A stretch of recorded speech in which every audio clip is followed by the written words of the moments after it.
ओम नमो भगवते वासुदेवाय.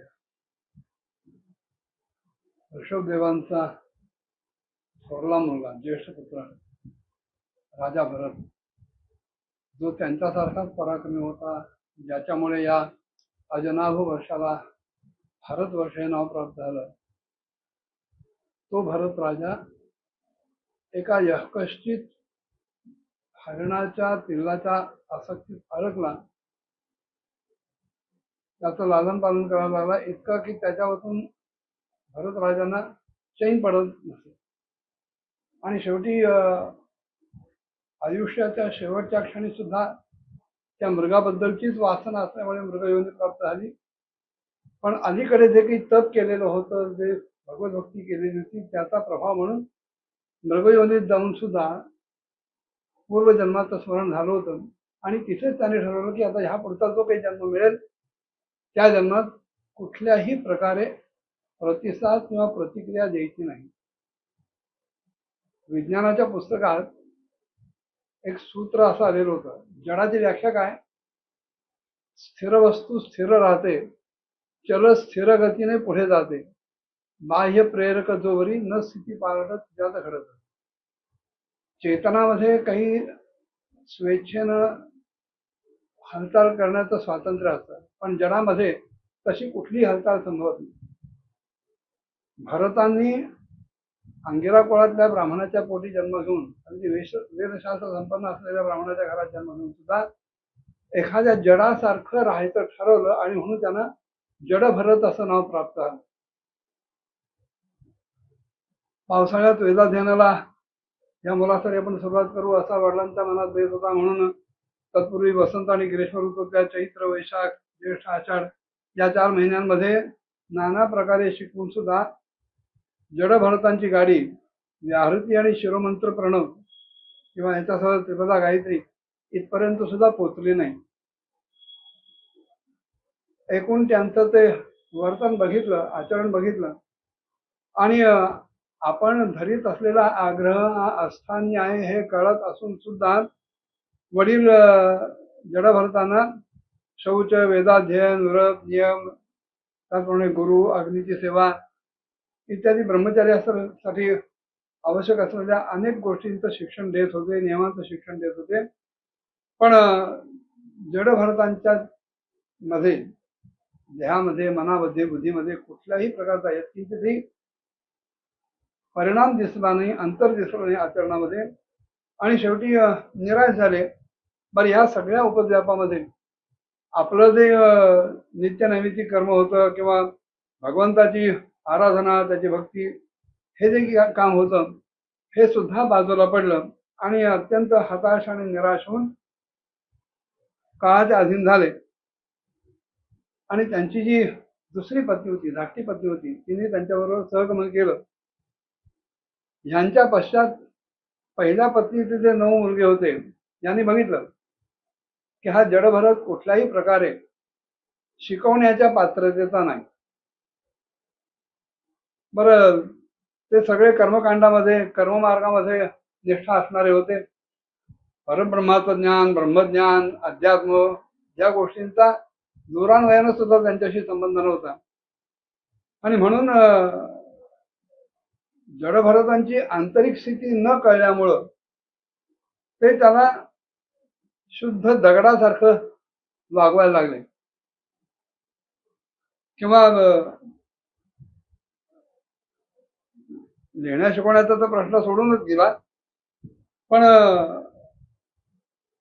हवा तसा अपमान करावा, हवी ती कामं सांगावी, एखादा नरपशु असावा, एखादा कोणी वेडा असावा, मूर्ख असावा, मुका, बहिरा, अंधळा असा असावा, अशा प्रकारे ते त्यांच्याशी व्यवहार करायचे. आणि ते ज्या भावनेतून त्यांना हाक मारत असतील त्याप्रमाणे जडभरत त्यांना प्रतिसाद देते, उत्तर देते.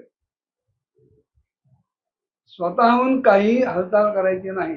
उभे असले तर उभेच राहतील, बसलेले असले तर बसलेच राहतील, चालत असतील तर चालतच राहतील, जी कुठली एक दिशा पकडली असेल त्याच दिशेने चालत राहतील.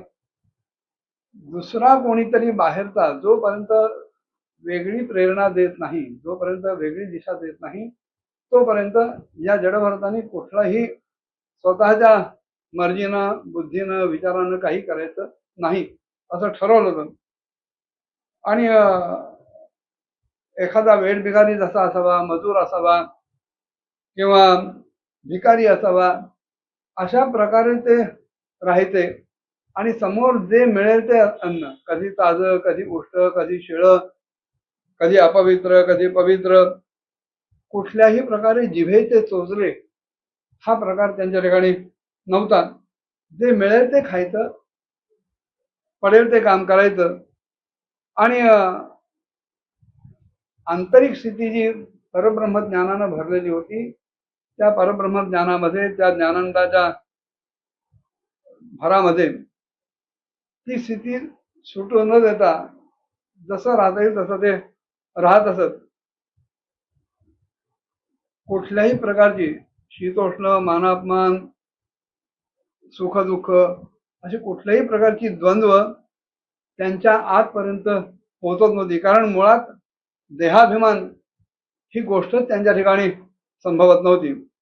त्यामुळे थंडी असो, उन्हाळा असो, पाऊस असो, वादळ वारा असो, एखाद्या वळूसारखे ते सगळीकडे हिंडायचे. बर, मनामध्ये कोणतीही चिंता नसल्यामुळं, कोणताही विचार नसल्यामुळं जे काही खायला मिळत असे ते सगळं अंगी लागायचं. आणि त्यामुळे शरीर एकदम धष्टपुष्ट आणि गोटीबंद एखाद्या व्यायामपटू सारखं झालेलं होतं. मनात आलं की कुठेही पडून राहायचं, कधी स्नान न करणं, वस्त्र असलं तर असलं, नसलं तर नसलं. अंगावर तर जानवं सुद्धा इतकं मलिन झालं होतं की त्याचा मूळचा रंग काय हे सांगता येऊ नये. आणि अशा अवस्थेमध्ये धुळीमध्ये एखादं रत्न जसं लपून राहावं ना, तसं या बाह्याचारामध्ये ते आपली आंतरिक स्थिती लपून राहत होते. आणि मग बाहेरची माणसं कधी त्यांना धमकावत असत, दरडावत असत, भीती दाखवत असत. ब्राह्मणाला ब्रह्मबंधू ही एक प्रकारची शिवी आहे, तो अपशब्द आहे. त्या अपशब्दाने सुद्धा त्यांना कोणी संबोधत असे, कोणी अधम ब्राह्मण म्हणत असे. नाना प्रकारे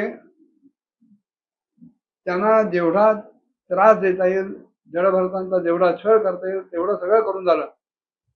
पण ह्यांच्यावर काडी मात्रही परिणाम झाला नाही. आणि शेतीच्या कामाला सुद्धा ह्यांना लावून बघितलं, पण त्यांचा उपयोग शून्य ठरला.